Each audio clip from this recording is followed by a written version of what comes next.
I don't think you won't be able to feel. Okay. Yeah, you won't be able to feel. Oh. Oh, my belly's on this side. It felt like that microphone.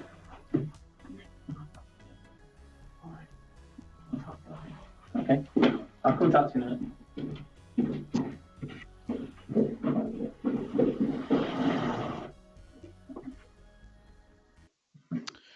Good evening, Super League fans, and welcome to tonight's show. I hope you can all hear us.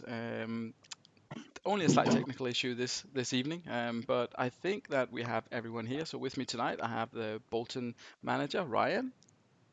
Good evening, Martin. Good evening, Super League. And we have Palmer as well, manager of Panathinaikos. Good also, evening. Possibly the man behind a certain Mega Save account. That's me. Good evening. Millions of fans out there. Nice Hashtag one at the back. Yeah. Nice to have my biggest fan, Ryan, on with me tonight. Hello, Ryan. Former biggest fan, mate. Former biggest fan. Right, so we've got an experienced character with us, and we've got one of the new boys as well in Ryan. So hopefully we'll get a couple of different perspectives on some of the action that took place over the weekend. So in the interest of time, I think we're just gonna dive straight into it. And the first game we had, I mean, what a start was with RC Celtic and BTEC Troopers. Palmer, as one of the experienced guys of the league, what do you make of that, with all the red cards and the missed penalties and all the action in the Celtic against the BTEC? Well, you couldn't have asked for a better start, could you? For game one of the new season, had everything. It ticked every box going there. I think for me, you look at it two ways, and you think, Ian, did he get champed there? Or on a more positive spin, you selected Aldred as a game at the Peg, probably one of the most hostile grounds going. Hodgie had them all whipped up into a frenzy there. I think the referee, Mr. Oldham, he was in two places at once, I think, wanted to make a name for himself. But I think the two sendings off, I think it just whipped Hodgie's army up into even more of a frenzy. And they were their 10th, 11th and 12th man there, having played with 9 for an hour. Great game. Even could afford to miss a penalty as well.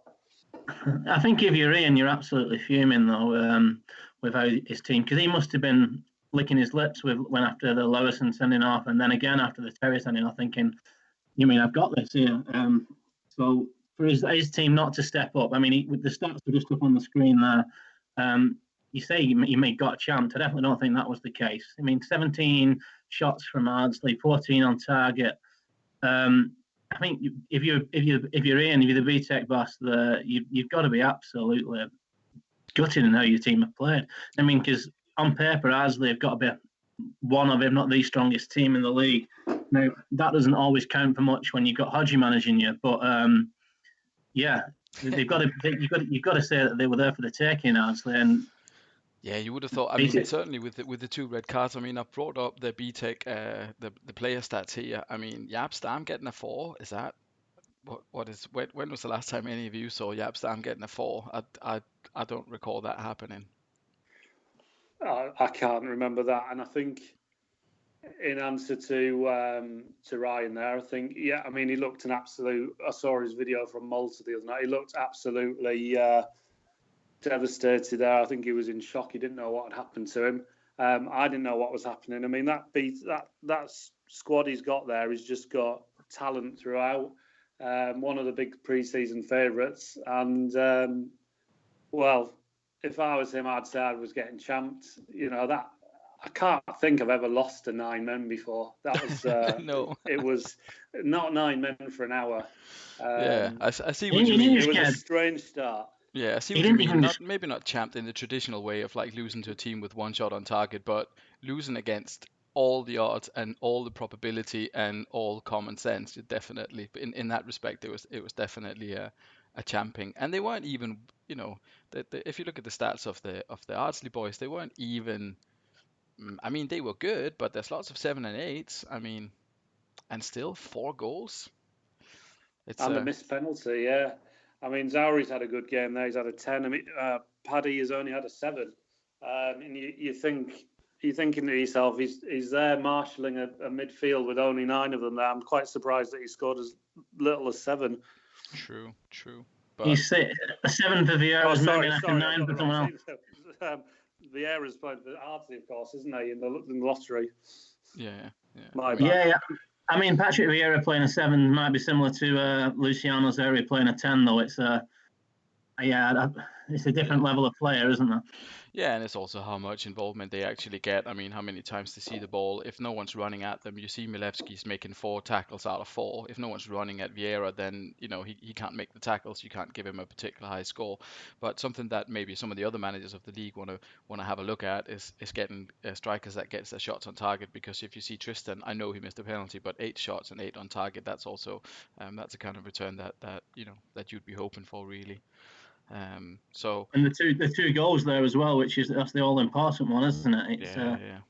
So what's the takeaways from this game? I mean, Ardsley, they're obviously going to be delighted to have gotten away with one. Really, I mean, they were expected to maybe get off to a good start of the season after winning the Vieira lottery, but BTEC, they're a strong side, so you would think that Hodgie will be delighted with the way he's gotten away with that one with the 2 early sending offs. What do you think, Ryan?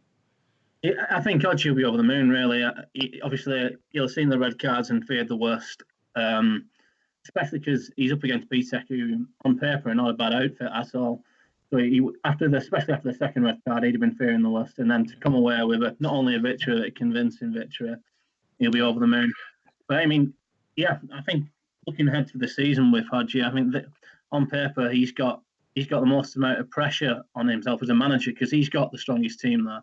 He's got the strongest squad, and it's up to him now to deliver that because obviously he had the strongest squad, arguably, or one of the strongest squads last season, and he failed with it. So it's up to him now with all the pressure on him. Can he make again with one of the strongest squads? Can he make it at least to the playoffs, if not the top 2? True. And if we look then to the next game. If we thought the first one was full of action, then Palmer, we certainly weren't disappointed when it came to the next one. I mean, there was no shortage of action there either. I mean, another early red card. Yeah, I mean, this was mad. I mean, I feel for Thiago on this one. He's assembled a squad there. It's a pretty good squad on paper. He's got them all in. Campbell's just let everyone down there. He's let himself down, the manager, the fans, his teammates down. He's obviously drilled them into this half-track formation, and then within 3 minutes, getting himself sent off away from home, long trip from Brazil up to Lancashire. It's a Jurassic Park there. Yeah. I feel for him. It couldn't been any worse. No, it couldn't really. And I mean, the sending off coming so early as well. I had a little look, and if you look at the actual match report, he had 0 passes, 0 tackles, 0 headers, 0 assists. He didn't even touch the ball. He just went straight over and pushed him in. But as we perhaps what was the actual offence? That's of interest. I was going to say this is when it becomes really interesting, because if you look here at the top, it says Deco chipped it forward to Anelka, Placente pushed Anelka, free kick was awarded. That's it, nothing else. Then you go down here, Smith advanced with the ball. Smith was pushed by Campbell. Campbell received a red card for the exact same thing. It says professional foul. Maybe he was the last man. It's up to interpretation. But it's a little. You can feel a little bit hard done by when you see pretty much the exact same thing go unpunished like a minute earlier. Yeah, I mean, I got Campbell in the first draft and transferred him out to Hooligan. So that could have been me on the receiving end of that one first game. So it's a bit of a sliding doors moment, but yeah. I mean, but looking at Alf's Astor team, I mean, out of all the managers, he's a wily old fox. Alf. He's obviously got the grand final last time out. He's had that squad, and he's been playing numerous friendlies with that side. I think he's had most time with the lads. So I think he's done 2 seasons with them, hasn't he? Yeah, exactly. So it doesn't surprise me that he's got 6 goals out of them. He's managed to leave Nikolai, who was been banging them in. He's not even in the match day squad there. So it doesn't surprise me with Alf that he's got that result. Yeah. What do you think, think Ryan? Looking at the ratings here, Ryan, what can you say? I mean, I know Hooligans got a man sent off. I know there were perhaps suggestions that we should have taken off a striker and reinforced the defense. It was because it was so early on, but we didn't, and that's how it goes. But still up against 10, still those stats, you're gonna have to be happy with that. Well, yeah. Well, I mean, none of his starting 11 have scored below an 8 even. Alan Smith got a 10. See, the formation which the formation which Alf uses, obviously used towards the end of last season, got great results with it. Arguably overachieved with it last season, but I mean, so I think managers coming up against Alf, especially away from home, have got to be aware that he knows what he's doing.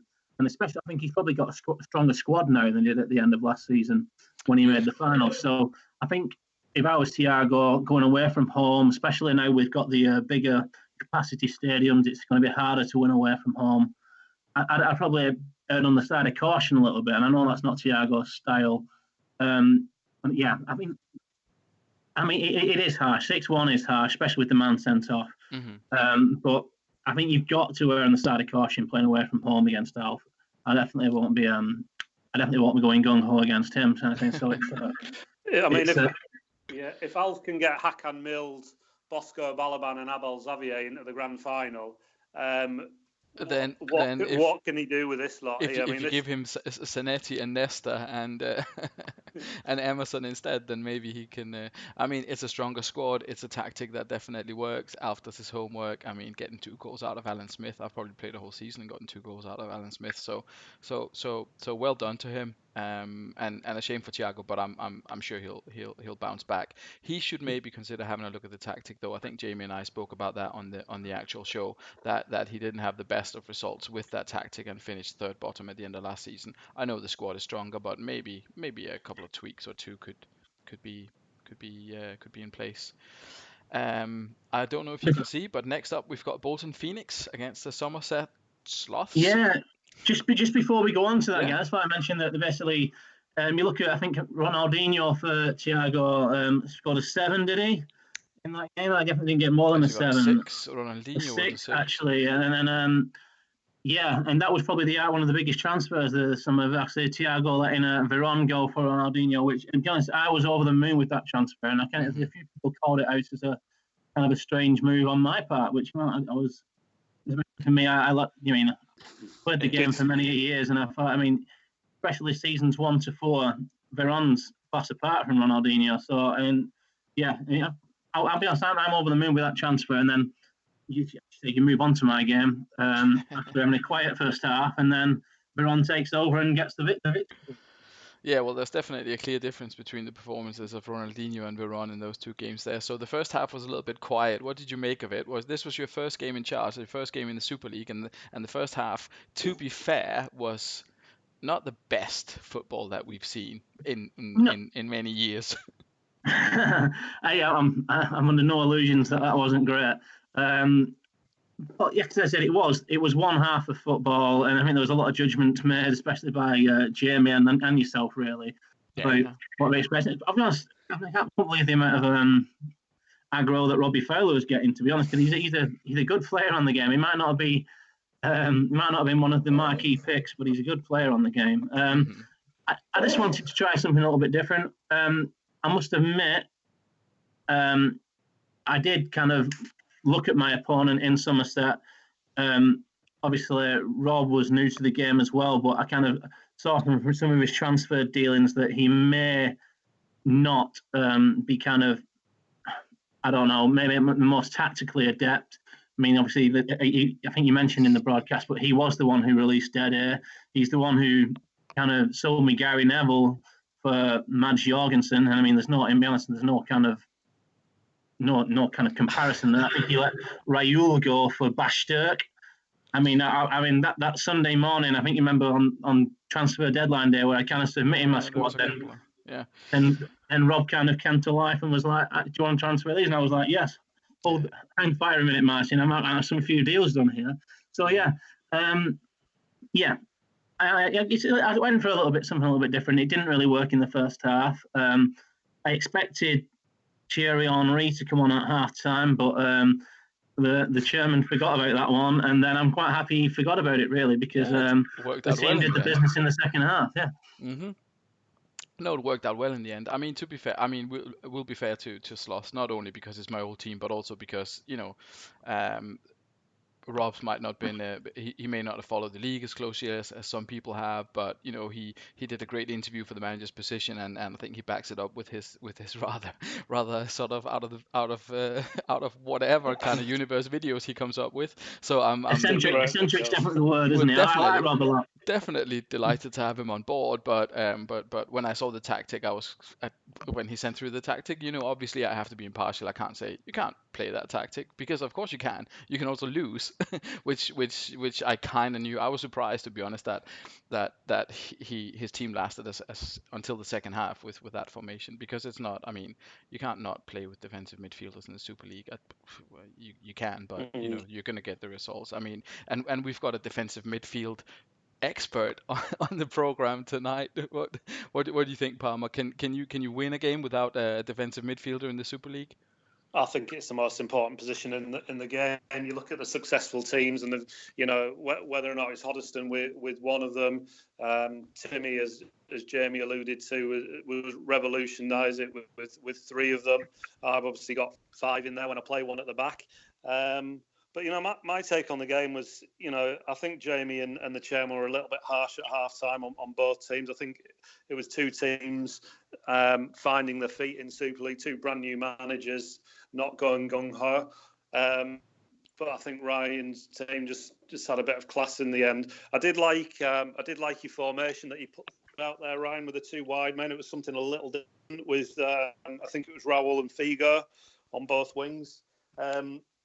Talk me through why you went with Neville over. I mean, I thought the right wing back role would have gone to Zambrotta personally, but obviously. And in my transfer dealings, that was definitely the idea. I thought, I let Wilfred Bowman go, and the idea is to play Zambrotta long term. It's just I've done I'm most of the way through the season in the Premier League with the Phoenix squad, and I was just getting better ratings with Neville there at the right wing back position. I think. I mentioned, I don't know how allowed training is, but I did ask the chairman if he could get Zambrotta on defensive midfield training from the start of the game, because I think he's good in the midfield, he's good in the attacking midfield on both left and right. I think he will be good at right wing back, if not left wing back, depending on who's fit and available. But I think at the start of the game, Neville just edges him, and definitely throughout my kind of home save, Neville's been getting over an 8 average rating, whereas Zambrotta was getting 7.4, 7.5 there. Definitely going forward, though. There's no question, really. Zambrotta is one of the best on the game in the wide positions. But as a defensive... But if you have the two, I mean, with the tactic, I mean, you can definitely see it with the tactic that you played on Sunday when you have was it Figo on the right AML, then you probably need the slightly better defensive stats of Gary Neville behind him on the right. So I can kind of see that. It's your team, it's your decision. If you're playing with a narrower front, then and you're expecting a little bit more maybe from your wingers, you can see Figo got the 2 assists here. He got the 2 crosses in, so you don't need Gary Neville to deliver balls into the box if you've got Figo actually doing it in front of him. If you don't play with that wide right midfielder, then I think maybe you'd get a little bit more out of Zambrotta. But as you say, it's all about the opponents. It's all about who you're up against. When do you want to play narrow? When do you want to play wide? Yeah, and I think it's quite. I've made this quite clear. I'm definitely not going to be keeping the same formation throughout the season. I've been toying around with 6 or 7 kind of thing. And I know that kind of. I definitely know that using the wide attacking midfielders is not something generally done at Super League. And it definitely wouldn't be something I'd tried away at Astor or away at Ardsley. It's something that I thought at home to Sloths. Let's see how it goes, really. So and like I said, the most important positions generally on champs, in my opinion, the defensive midfielder, right, left, and centre, and attacking midfield. I mean, I'm delighted for you that Fowler scored. He was getting a bit of a ribbon before the game. I had him on one of my mega saves. I got him, I think, at Crewe, and he was about 33, and he was banging the goals, and I'd never had him before, just because I don't ever manage Liverpool right at the beginning of the game. But he's good. But just finishing on Sloths. I think you're right. It looked odd to what we're used to in the Super League. It's not to say it's the wrong one, but I think he had Van Bronckhorst on the bench, and I forget who was in midfield, but he had Selakovic and one or two others in that midfield where you're almost screaming as why is Van Bronckhorst not in there? I think the squad is definitely strong enough. Van Bronckhorst came on for it when Simeone got injured, but Simeone could have played DMC there's brilliant DMCs in there. They were just not in the DMC role, which is unfortunate, because looking at it, the squad is good. You can agree or disagree. If you're not going to play with wing backs, then you don't need Dede. You can get something else for him. I would have maybe not released him. There's different things you could have done, but the squad is decent. He's got Buffon, he's got Brosek, he's got Crespo, Vieri, Van Bronckhorst, Ballack gets good stats, Burns is a good defender. Rivaldo, he's definitely got the makings of a good squad. They just need to line up in a different way, and then he'll get points as well, I'm sure. Sure. Mm-hmm. If we then we've got the return of Timmy Chutley Cannons. Palmer, this is your old adversary, your old friend, your old mate with a round head. Timmy is back. He is back, and he. I think he'd be quite happy with that win. It was. I've seen better ratings from Timmy. It's only 7s and 8s, and I know a lot of people will be quite delighted with that. But you look at a team which Timmy puts out, and he normally has 9s and 4 or 5 goals. He often hammers teams and gets lots of early goals. So I was quite surprised that Valen, ran them closer, but that's maybe testament to Andy there. He looks quite a shrewd manager as one of the newbies in here. But yeah, I fancy him top 6, mate. I think he. Sorry to interrupt you there, Joe, but Andreas to me seems on the ball, and I think he's got the squad there. I think he'll win his own games. I think he'll be in there or thereabouts, definitely. Yeah, it seems as if that was his third tactical proposal. Of course, he had a couple of injuries. Now I forget who that was injured for him, but he did have a couple of injuries for the game, didn't he? I want to say he had an injury, but either way, he did, because he went with Saviola on top. Let's see. I'm getting curious. Yeah, he now. did. He had has Shevchenko. Yes, Shevchenko. Who was injured. So that's definitely something to look forward to for him, for getting him back. Bit of a spoiler there for next week's lineup, that he's back in action. He's not in. He hasn't sent through his tactics yet, obviously. But Shevchenko is back from injury for the next week. So that'll be a boost for him, because he had to change to a one up top, and Saviola by himself on top, as we touched on the podcast. On the stream, I don't think many people have got a great amount of return from that with Saviola alone on top. But I think he acquitted himself quite well. I think he's a good player. I don't think. Sorry, that the dog's going to hit in the background. But, I like Saviola. He's definitely someone. He'd be involved in my squad. I'll shut the door so the dog's not barking. Carry on, lads. Just on that, I was wondering what in my notes here. I've got that Saviola is Valen's weak link. I didn't quite appreciate they've got Shevchenko waiting in the wings there, and that's obviously going to boost him, because the rest of that team is quality there, and he's got Roy Keane, who, despite losing, got man of the match there. So definitely that will definitely strengthen him. And as I say, I think he'll win the majority of his games. Or Valen, he looks a shrewd operator. Mm-hmm. Yeah, and obviously plenty of people to come in. If you look at I think we mentioned on the stream as well, that's probably one of the strongest benches, with Olise, Duff, and Franca to come in there. That's a decent selection. Timmy's is good as well, with Finn and Gallardo and Ibrahimovic, but he's definitely got options. So we'll see. Yeah, I was chatting to Timmy last night, and he was talking about changing his formation. So a lot of you will know my mega save. I've ripped off Timmy's formation. It feels like a cheat. It is unreal. But Timmy's, I think that the thing is people are getting wise to it. And there was a point which Jamie made, was would I have put one at the back against Timmy? I actually was, and going to do one at the back, because I felt that was the way around his When you look at his lineup on paper, it looks quite defensive with two centre backs and three defensive midfielders in there. So I was going to kind of match him up for that, but it's great that players like Rossini, he's got Comandini and Rossini in that squad as well, who are both missing from the original Super League.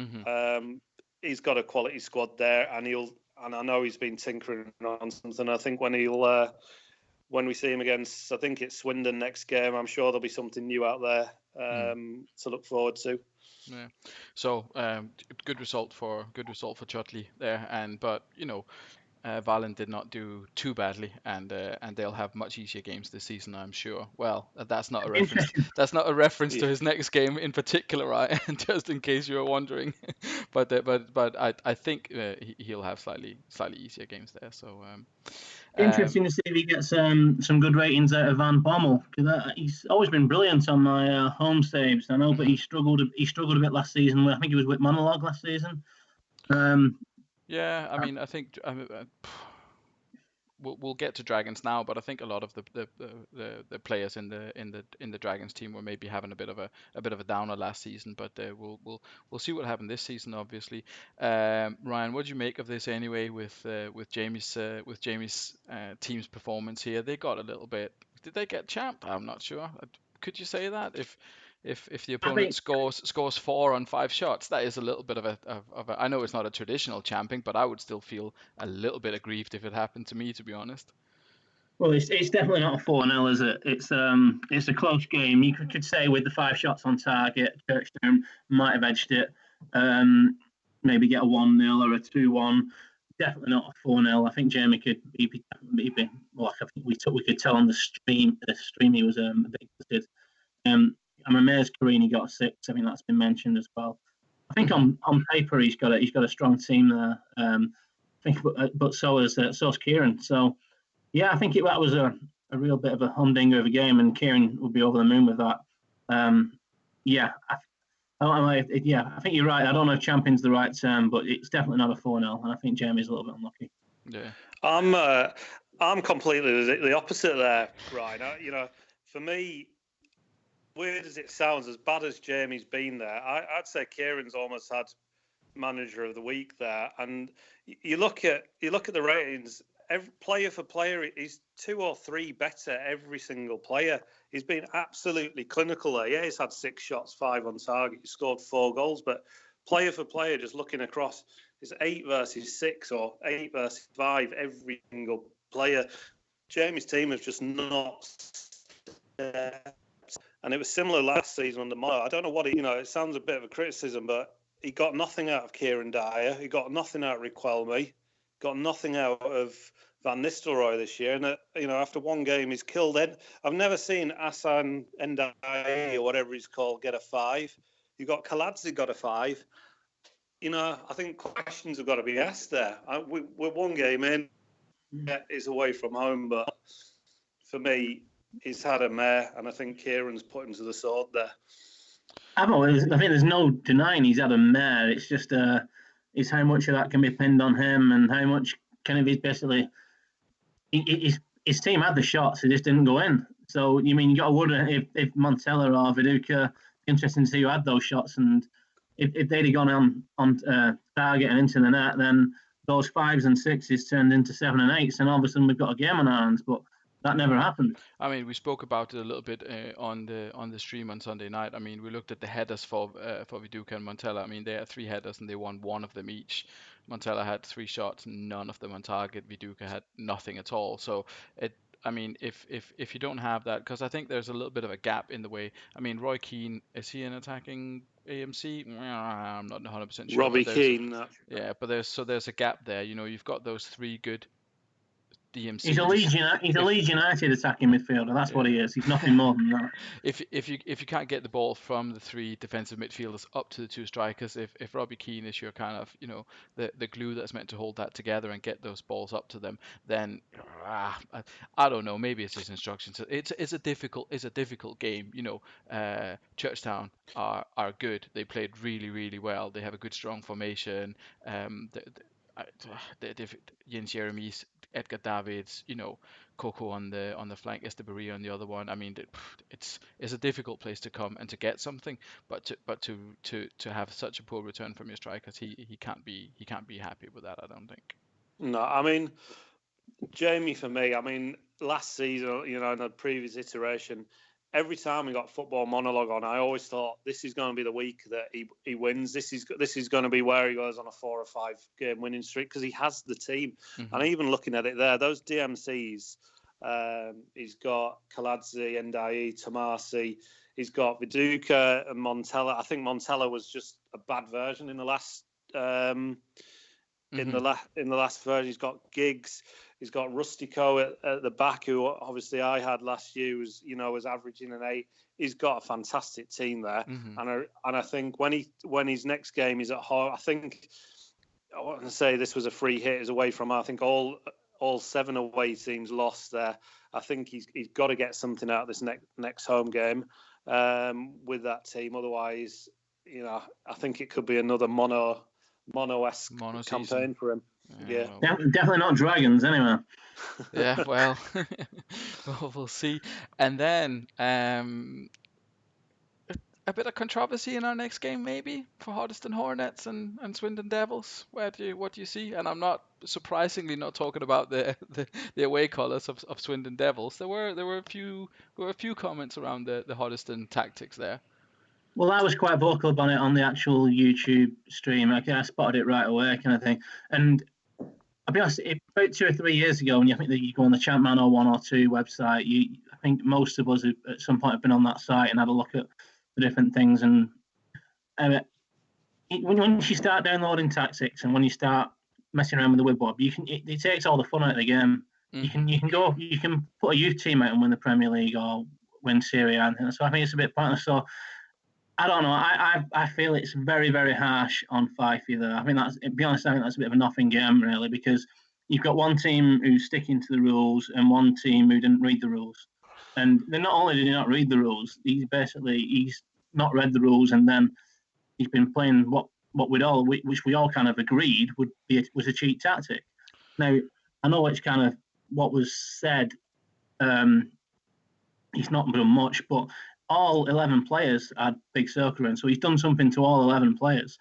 Now, obviously, I've not been privy to what exactly he did to all 11 players, but I think the rule was in place that we don't touch WebWeb because it has a massive effect. So I don't think you can have a go at Fifey at all. I don't think you can have a go at his players at all. I think you haven't got a level playing field there. So yeah, I mean, what I will say, I mean, to be fair, it's not something that you would do. I mean, I checked with the previous chairman, and he confirmed as well that it didn't actually have any specific rules on it. I mean, it was kind of like a gentleman's agreement, but he'd never even considered it in the last season. It wasn't really spoken about according to him at all.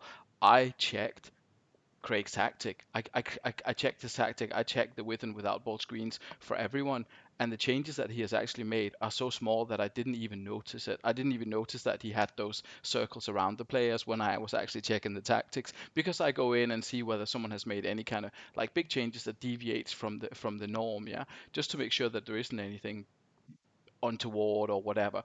I didn't even notice the fat circles. That's how absolutely blind I was.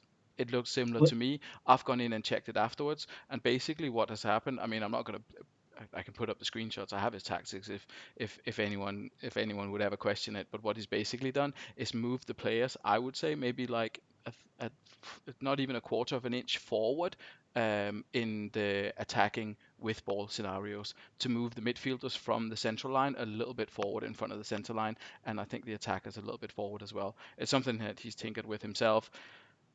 If that's the case, then I'll take your word for it. I'll take Craig's word for it. I mean, if I'd opened the tactic and I'd seen that, he had like 11 men bang in front of the goal when he didn't have the ball, and, everyone camped in the opponent's penalty box whenever something else happened, I would have said, Craig, that's a downloaded tactic. Why are you even playing this game with us? That wouldn't have been the question. The fact that it's clear for everyone to see when you do the formation because of the fat circle, apart from the blind chairman who just went and right clicked on the screen and said, oh yeah, that looks fine. So I mean, I'll give him the benefit of the doubt. It's a shame for the result. It may have had an impact, especially because they're playing the same. I think if he'd played against, like, say, Timmy or someone who played a different formation, we might not even have it might have been a draw, it might have been he might have lost, whatever. I think especially because they're playing the exact same formations, that moving his players that tiny little bit out of the formation probably gave him a reasonable advantage. I think he would have won anyway. That's a different story. Well, I'm not Yeah. disagreeing with that at all. I think that on paper he's got a good team. He obviously knows what he's doing on champ. There's no question there. I just think I don't know. For me, it's a bit of a non.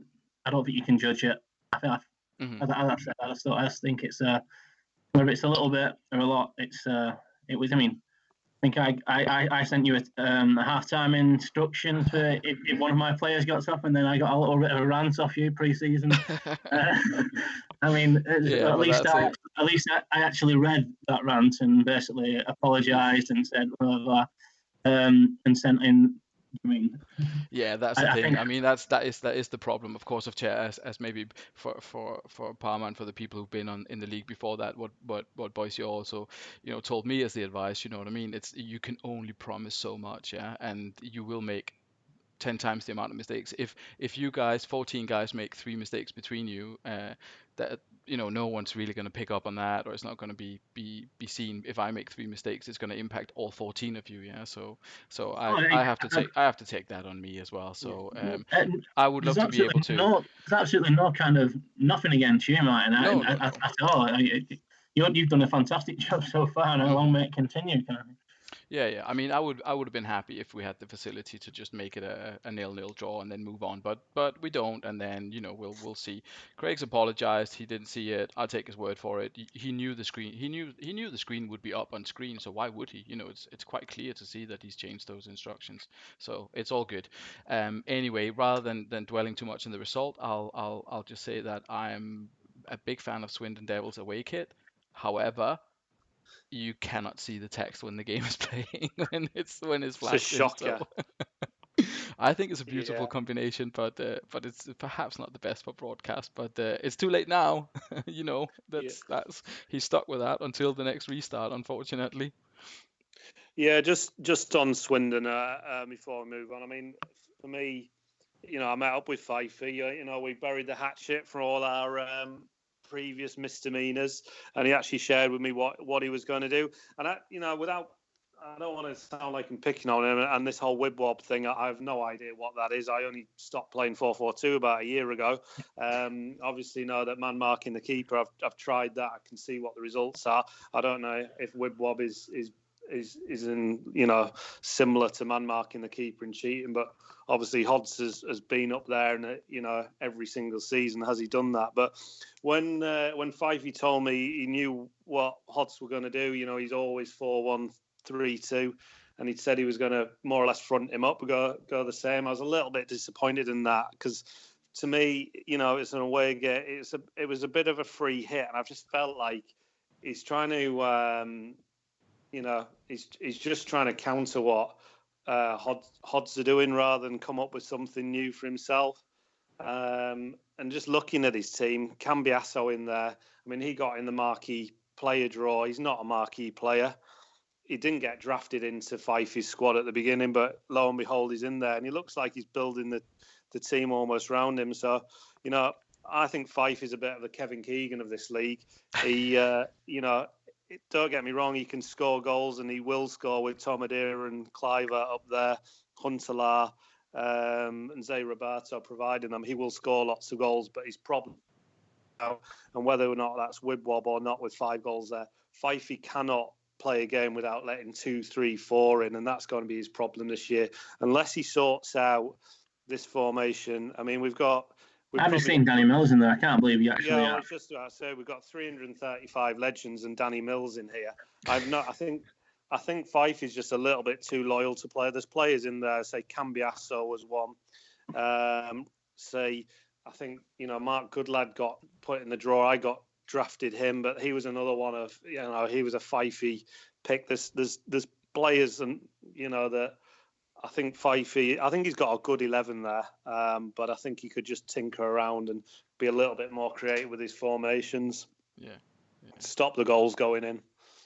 Yeah, I mean, like you say, it was a bit of a free hit. He was never gonna. I mean, it was a little bit like, yeah, what can we say? It was a bit, when you're not really expected to win. You could see what Valen did against Timmy, because that's kind of a free hit. I mean, Timmy is good at at the game, yeah. So and he has a really good squad, so you can maybe try to challenge him, and he got a 2-1, regardless of Yeah. what happened in with the tactics. I mean, 5-0 is not great really, but we'll move on, I think, Yeah. because we still have one more game to talk about, and then we would like to look forward to next week's actions as well. So, Palmer, what do you reckon? You were up against another new boy as well, who maybe he seemed to have gone for like a super narrow. He's down the Alps road of tactics there, more or less. Yeah. But it didn't Well, do him many favors. he's gone like Thiago with a half track, and I think it's obviously I've never used it, but I've seen it work, and it clearly works against computer players. I'm just not sure whether or not, and I'm taking Thiago as the example here.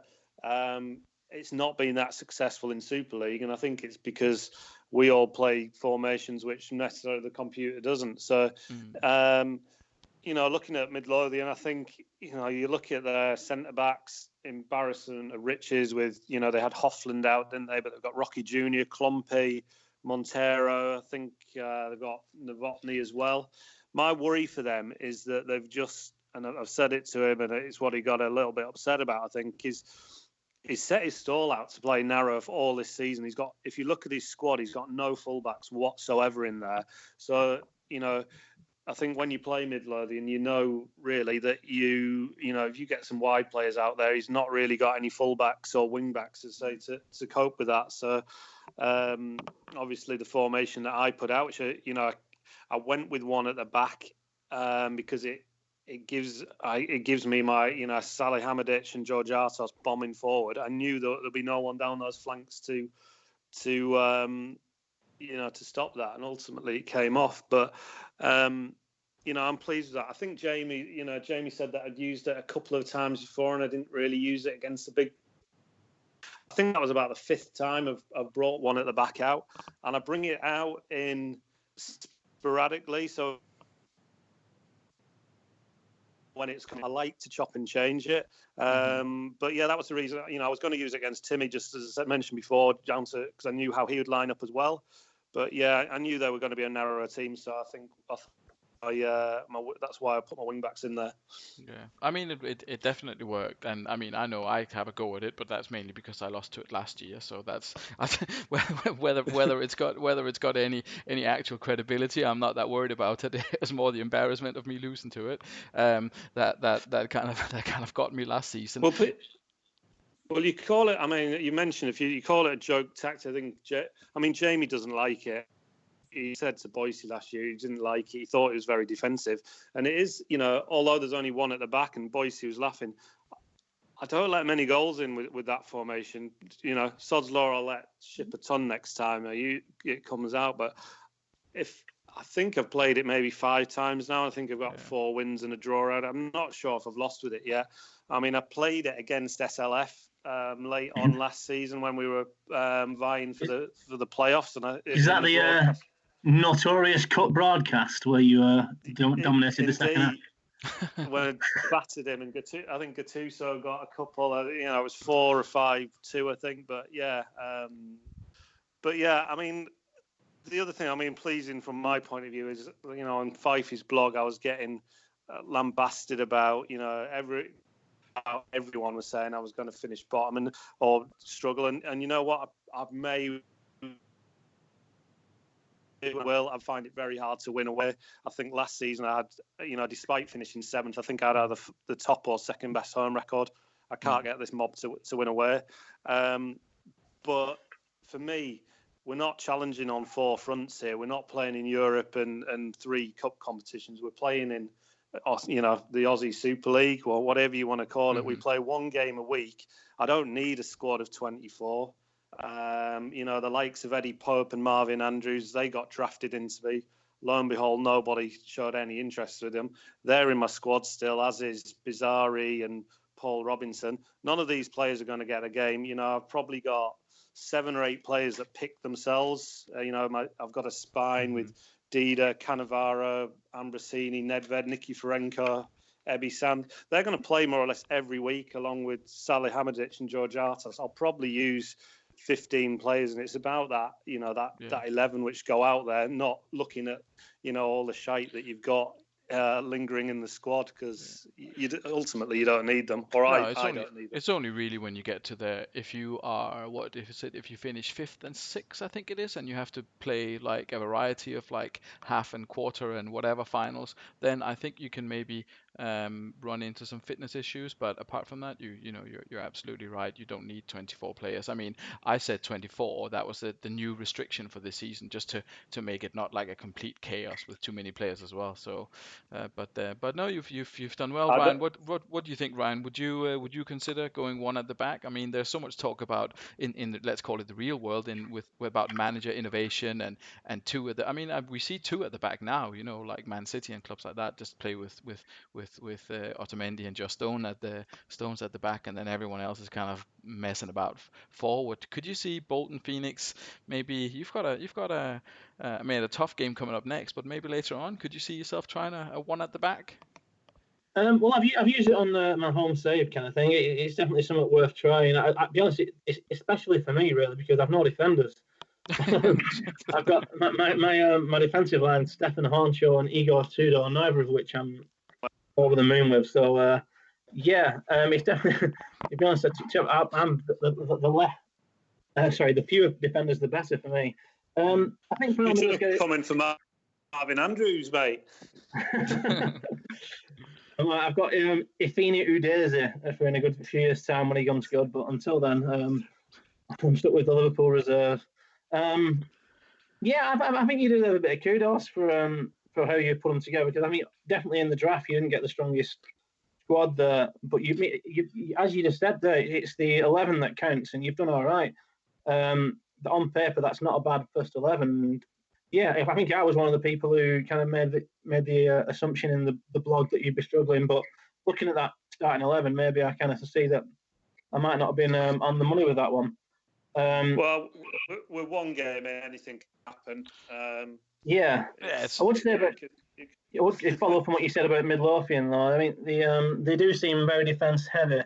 I've come in for Nowotny. I'm trying to convince him to let Montero go as well. I know he's short of a keeper, not only some wing backs, and I think he's short of a couple more strikers as well. Because if something happens to Mpanza, then he's got nothing. Well, he's got. It kind of brings us on to sort of the suspension and transfer news coming up an injury news rather coming up for next week's fixtures.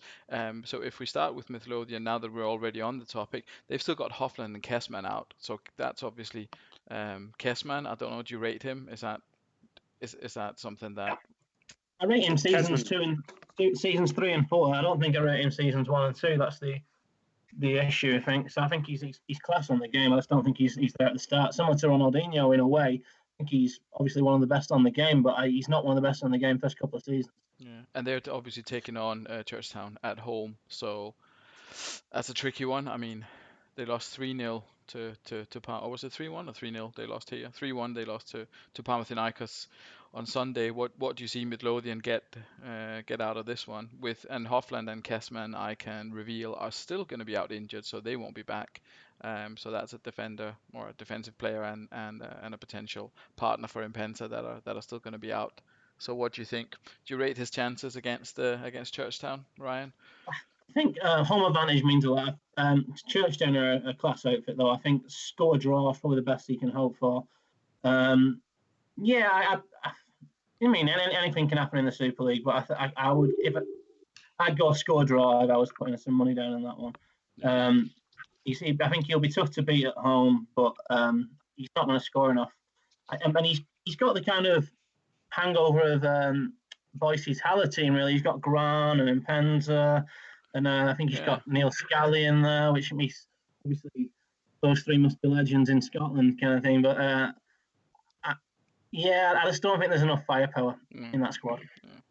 I think all these teams playing at home. I mean, obviously they all played away last time out and they all lost. I think there's huge pressure on every one of these, because if you go the first 2 games without registering a win, the Yeah, it's already looking a little bit.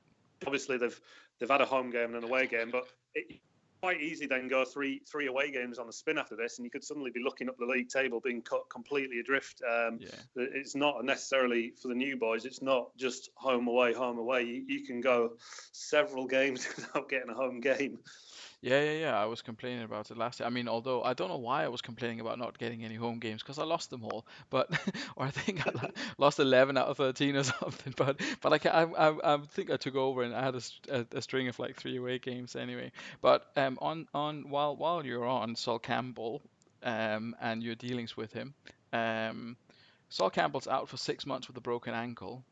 Wow. What do you think? What do you think Thiago's going to make of that? He's not going to be happy. He's going to be fuming. Did he break it when he pushed over whoever it was in the first game, or No, was that in training? it was a training injury, and he's obviously playing you next weekend. So that'll maybe play into your hands. Maybe you can maybe you can sacrifice one of your defensive midfielders and put an extra striker on now that he's got a weakness there. Yeah, I mean, everyone who's followed Super League knows that I struggle against Hooligan. They're one of my bogey teams. For whatever reason, everyone else can beat I think beating Ian Midlothian last time out against that half track was a big fillip for me. Thiago always gets the better of me. It was him when he was on that mad run last year when he'd lost about 16 games in a row. What it felt like that. It was me who he beat, which ultimately killed off partly the reason why I didn't get in the top 6 in the end was losing to him. I think there are plenty of reasons for that, though, Joe. I'm as confident as I can be, but I know full well that it's going to be a tough one. It'll be a tough one, that. Yeah. If we then look at the top of the chart here, BTEC, they're taking our Podeston. So Craig has already submitted a new tactic, which without his minor changes. So what do you think of this one, Ryan? BTEC can I mean, Ian looked gutted, obviously, as we spoke about earlier. Do you think he has do you think this is a good chance for him to get on the board, to get a couple of points, 3 points rather, now that Craig has had to change his tactics a little bit, maybe had to do some considerations? Or could it be work the other way, that Craig has actually had to come up with, like, I haven't seen it yet. He's emailed it to me, but I haven't seen it yet. So maybe he's come up with something brand new that'll surprise Ian. I mean, that's obviously some of the considerations. How do you see this one going? Well, pre-season, when I look through people's squads, I rank BTEC as probably 4th best in the league. And obviously he did very well last year with a kind of a horrible squad he inherited. So I'll be honest, I had big expectations for him. I expected him to be playoff material. However, I mean, that was abysmal. I know it's away at Ardsley last week, but it was abysmal, and you can tell, obviously, his video, he isn't a happy man. So he's going to have to make his team bounce back. I don't know what he's going to do, but he's definitely got the players. Yeah, he's going to have to think of something. Like Palmer said earlier, who's lost against 9 men? I mean, I hadn't, or my computer would be out in the street, I think. And I'd have to call the Glazer for a new window if that happened to me. I mean, against 9, that's not acceptable.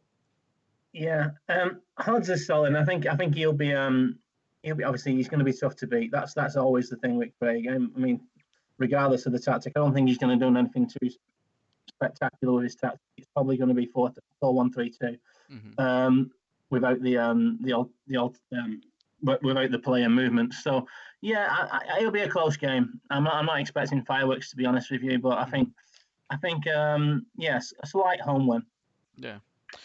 And then, Palmer, we'll come to you for the next one, because this game involves one of your favourite topics, the Dragon Destroyers. And Jamie, they welcome Ardsley to Jurassic Park. What was the name of it again?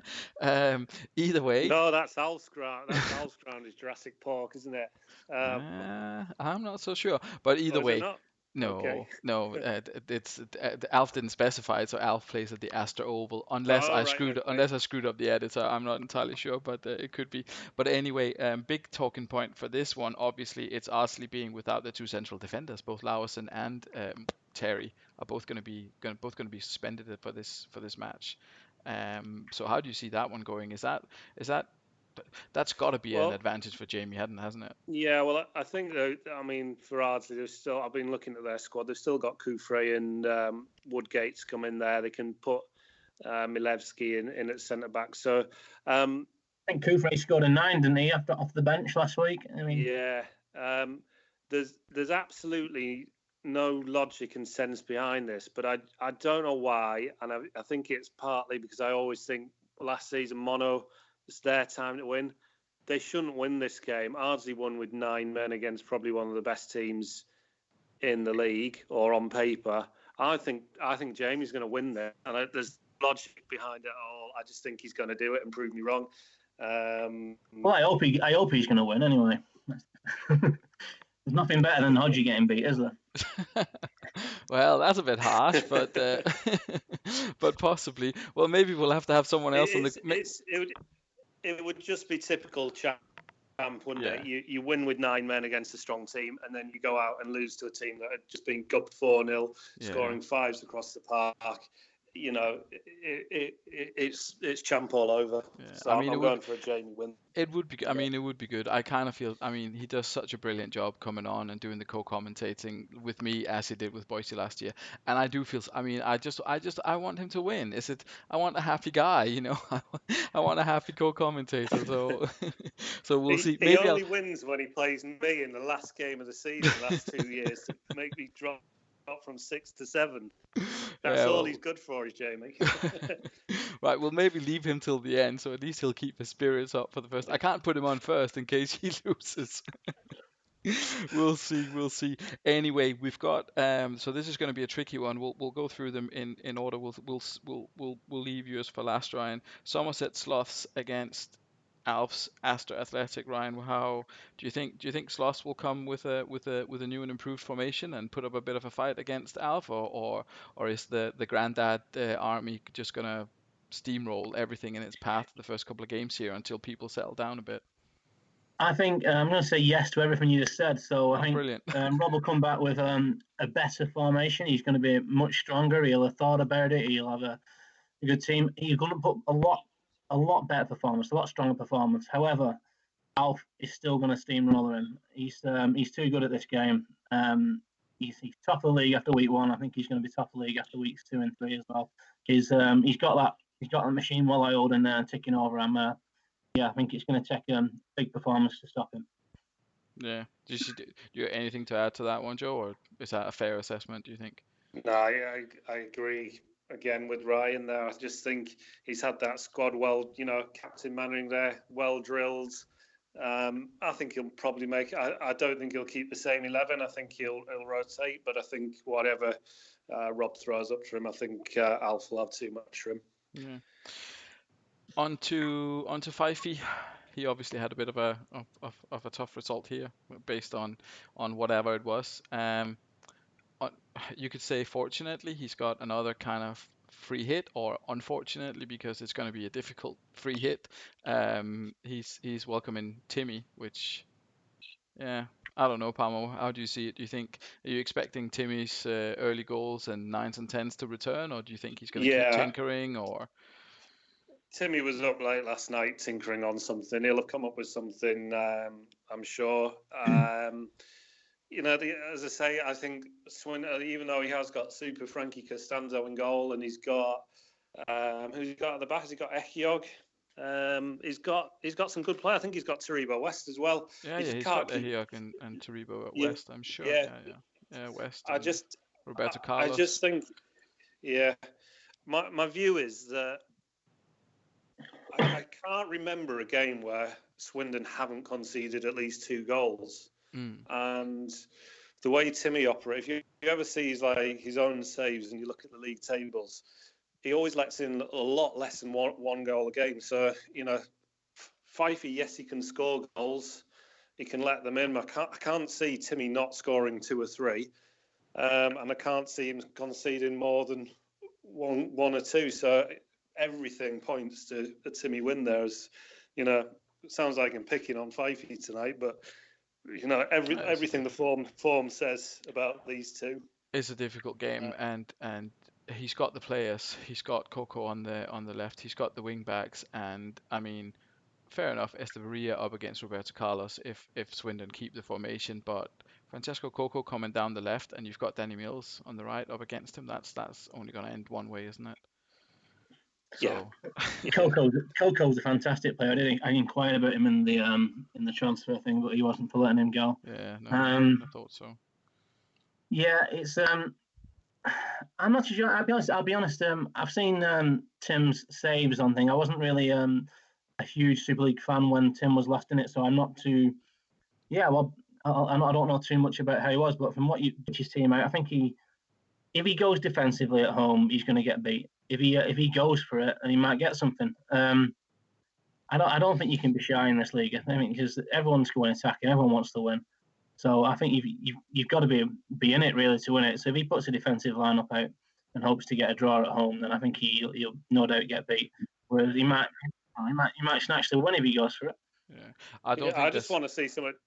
I just want to see something different than a 4-1-3-2 from Fifey. It's more or less. It's a bit Hoddesdon-like. He does the same every week. I'd love to see something radical there.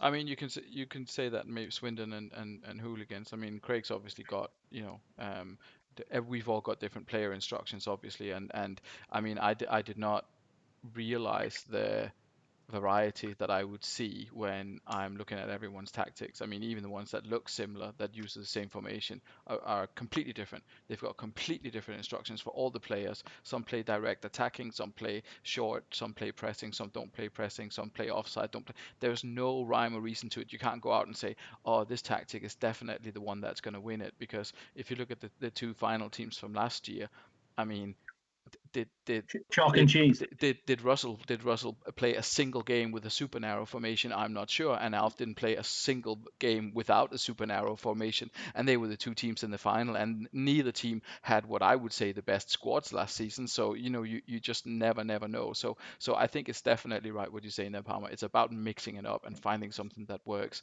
and trying to put 9 men behind the ball. Anyone who plays defensive counter in this league are going to find themselves losing 5, 6, 7 goals every game, I think, because the players are that good that you can't stop the other team from having chances really, unless you run into like an awkward situation where there maybe not so much happening. I mean, I'm not picking on Ryan, but the first half of your game last season, but then in the second half it sprung into life. We're not going to get many 0-0 draws unless the teams are matching up somehow, but it's not for a defensive perspective. It could be super keepers. Yeah, and I think you're right. I mean, at the end of the day, we've got 335 legends and Danny Mills. Anyone can beat anyone. It just take we've got legends. One moment of brilliance from anyone can win a game, can't it? One goal, and then if you got, it doesn't matter if you've got Bartes in goal and he grabs a 10, and then you get like a penalty, or the other team scores an own goal or something. Yeah, you can, like you say, you can get what you want. Quickly, guys. This is an hour and 4 minutes already. Ryan, you are facing a trip to Sweden. How do you see that going? It's going to be tough. I think he's got a good team. But I think I've got a good team. I'm not gonna. I won't be shy. I'll go for it and see what happens. Really, I'm gonna mix it up a bit with the selection. Yeah, I don't know. There'll definitely be goals. That's what I can promise about it. I think.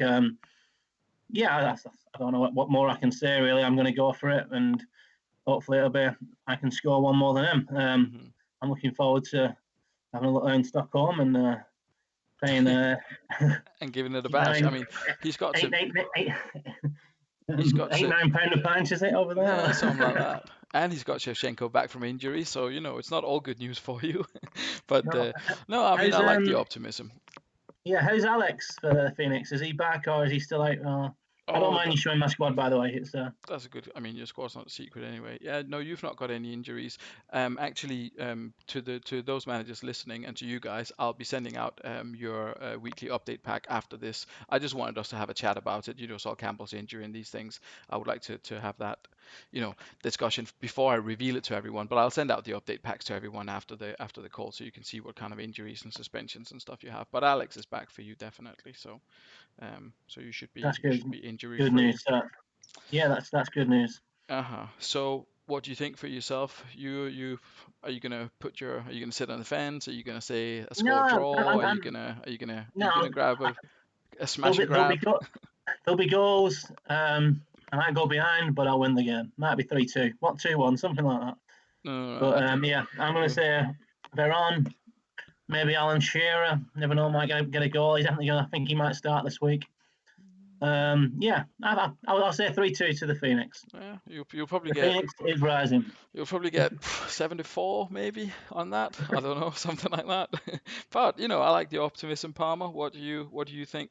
Hooligans. I know you say it's a tricky one, but if you're gonna give us a wee a little tip here, what do you think? Are you gonna come away with all 3 points, or are you gonna take a score draw if you have to? I would snap your hand off now.